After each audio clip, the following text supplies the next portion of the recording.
Silas hit the marble floor hard. Dirty mop water soaked his janitor uniform. Broken champagne glass sparkled around his body. His cap had slipped, revealing a horrific burn scar covering half his face. Above him stood Sterling, the academy manager, face twisted with disgust. "You disgusting freak," Sterling screamed. "How dare you contaminate our VIP gala?" The wealthy crowd stepped back in horror. Some covered their mouths, others pulled out phones to record. A small voice cut through the cruel laughter. "Don't hurt my daddy." 7-year-old Lily ran between the adults, tiny arms spread wide to shield her fallen father. "My daddy is the best piano player in the world," she cried. Sterling laughed coldly. "Him? He's nothing but a sewer rat with a mop." From the floor, Silas raised his scarred face toward the grand piano gleaming under spotlights. 20 years of buried secrets were about to explode. Hello, friends. I'm Vera. Looking at that poor father on the floor, my heart just sank. Have you ever been judged solely by your appearance, while no one bothered to see the beauty in your soul? It's a terrible feeling, isn't it? But stick around, because that janitor is about to teach these arrogant people a lesson they will never forget. 8 hours earlier, Silas had been scrubbing toilets in the academy's basement.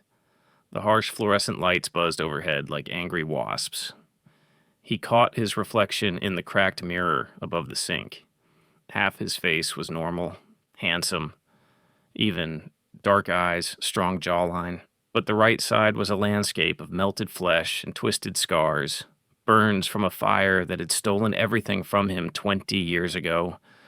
Silas pulled his cap lower and looked away. Footsteps echoed in the hallway above. He knew those footsteps.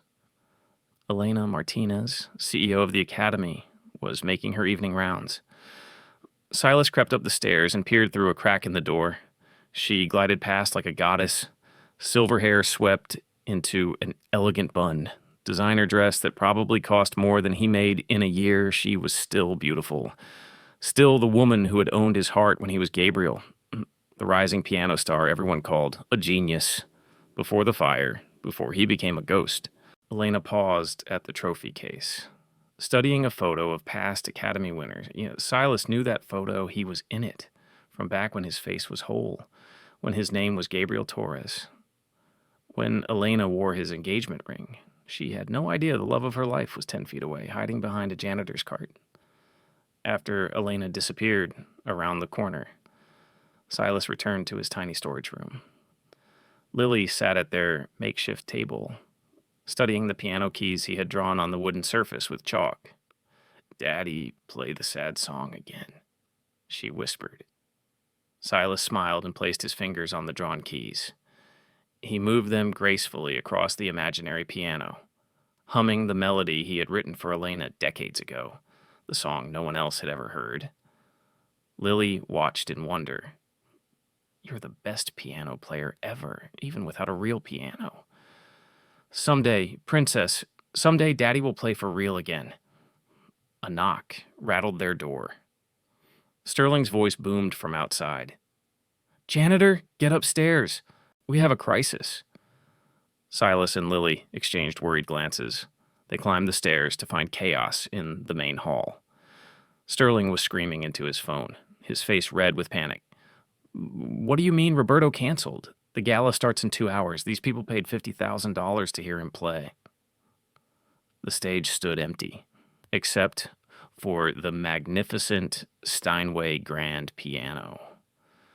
The same model Silas used to perform on when he was famous, when he had a future instead of just a past. Sterling slammed down his phone and spotted Silas. "You, start cleaning this mess and keep that hideous face hidden when the guests arrive.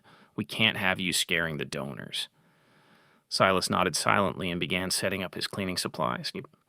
But his eyes kept drifting to the piano. His fingers remembered every key. The gala was in full swing.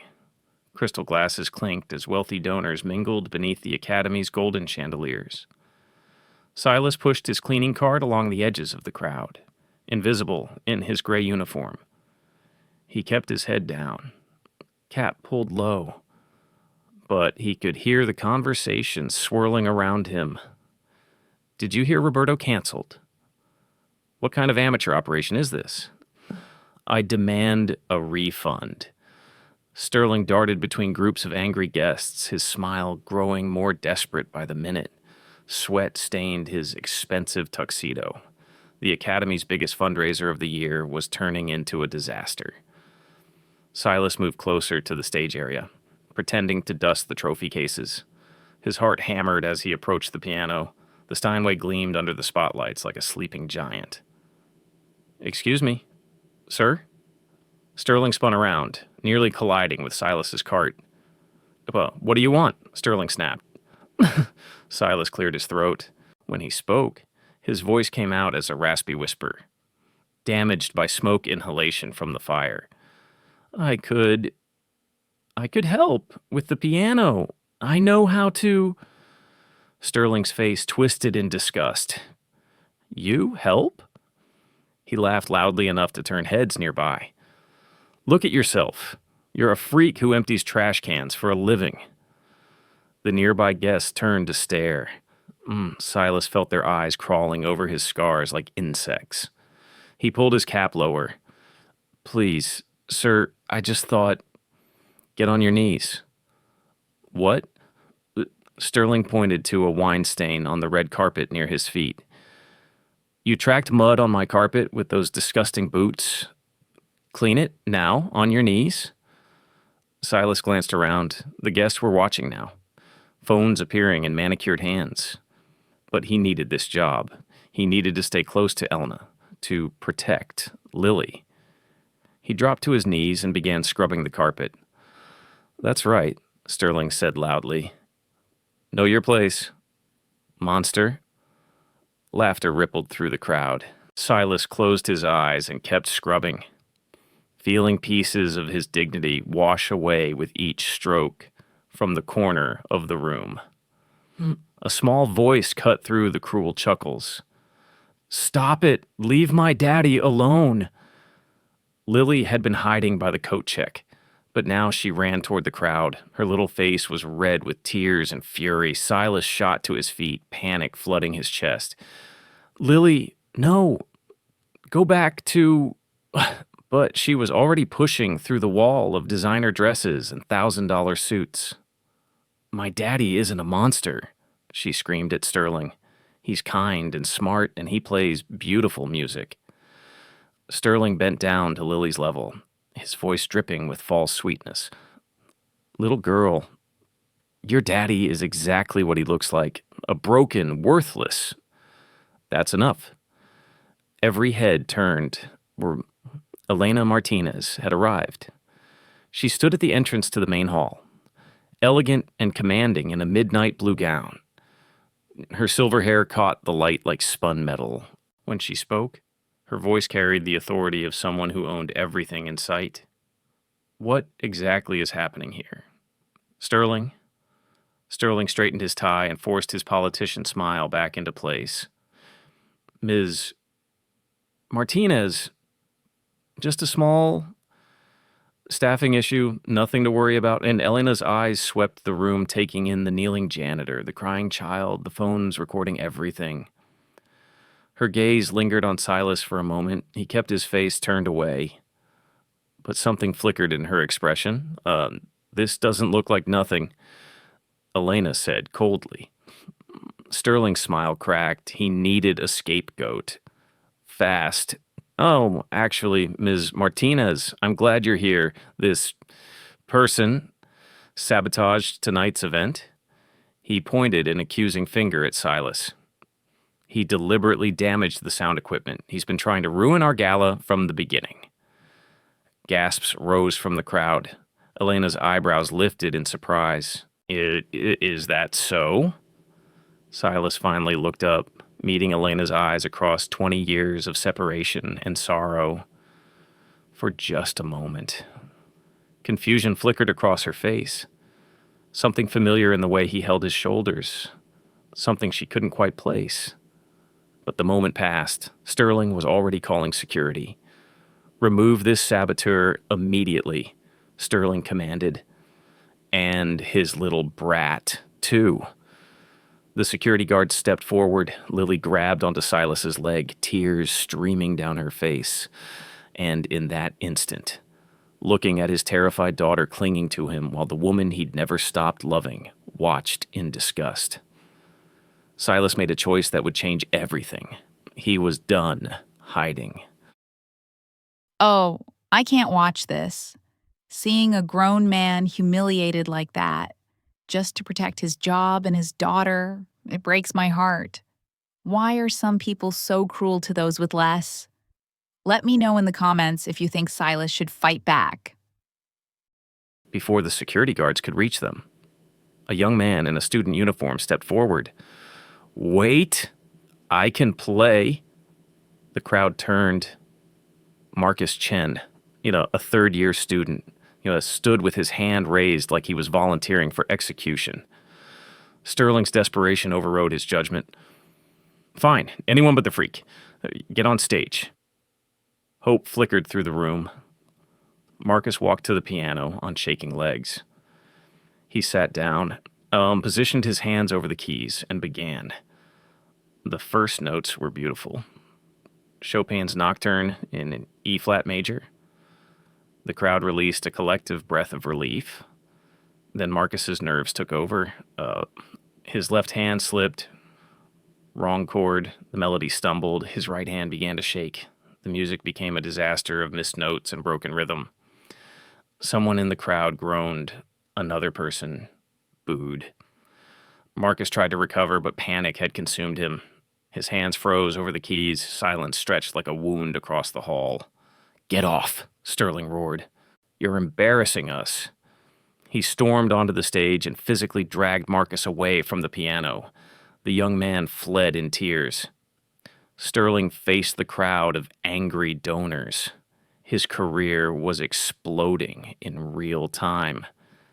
"Ladies and gentlemen, I will find another..." "This is a joke," someone shouted. I want my money back." "What kind of amateur hour is this?" Cell phones appeared everywhere. The Academy's humiliation was being broadcast live to social media. Sterling's face went white as his world collapsed in the chaos. Lily broke free from Silas's protective grip. "Let my daddy play," she screamed, running toward the stage. "Hurry, he can fix the music." "Lily, no." Silas lunged after her, but Sterling was faster. He caught Lily by the arm and lifted her off the ground like a rag doll. "Shut up, you little brat," Sterling snarled. "Your monster father has caused enough." Silas exploded. 20 years of hiding, 20 years of shame, 20 years of watching the world treat him like garbage. All of it erupted in one moment of pure paternal fury. He launched himself at Sterling like a missile. His shoulder caught the manager in the chest, sending both men crashing into the edge of the stage. Lily tumbled safely to the side. They rolled across the floor. Sterling's expensive tuxedo tearing on the carpet. Silas pinned him down. His scarred hands wrapped around Sterling's throat. "Don't ever touch my daughter." In the struggle, Silas's cap flew off. The crowd saw everything. The right side of his face was a moonscape of melted flesh and twisted scars. Burns had fused his ear to his neck. His eye socket was a collapsed crater. The damage was so severe it looked like his skull was caving inward. Screams pierced the air. "Oh my God! Look at his face. It's a monster. Someone call the police." Silas froze, still straddling Sterling. The weight of 100 horrified stares crushed down on him. He heard phones clicking, recording his shame for eternity. He released Sterling and slowly stood up. The crowd backed away like he was radioactive. Parents covered their children's eyes. Elena stood 20 feet away, her face pale with shock and something that might have been recognition. Silas looked at his daughter. Lily sat on the floor, tears streaming down her face. Not because she was scared of her father's appearance. She had lived with that her whole life. She was crying because she saw how much the world's cruelty was destroying him. This was his lowest moment. The instant when hiding seemed like the only option. But the piano stood behind him, waiting. Silas turned away from the horrified crowd. He could run. He should run. Take Lily and disappear back into the shadows where monsters belonged. But his feet moved toward the piano instead. The crowd fell silent. Confused. What was this scarred janitor doing? Silas sat down at the bench. His hands hovered over the keys like a priest approaching an altar. 20 years melted away. He was Gabriel again, if only for a moment. His fingers found their home. The first notes whispered across the hall like a prayer. Soft, gentle, heartbreaking.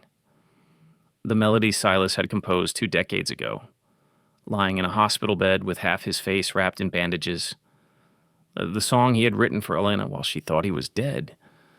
Moonlight Promise.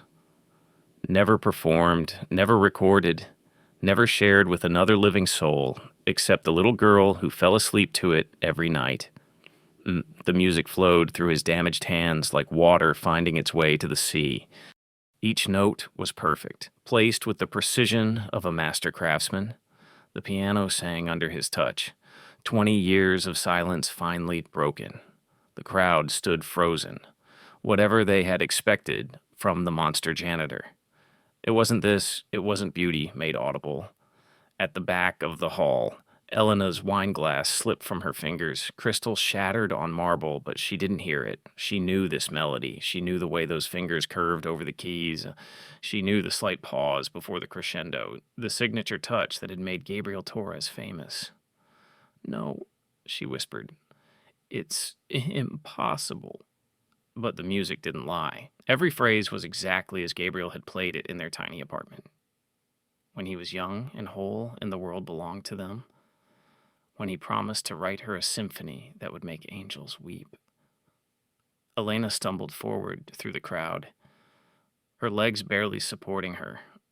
Guests moved aside without realizing it, mesmerized by the impossible beauty pouring from the disfigured man at the piano.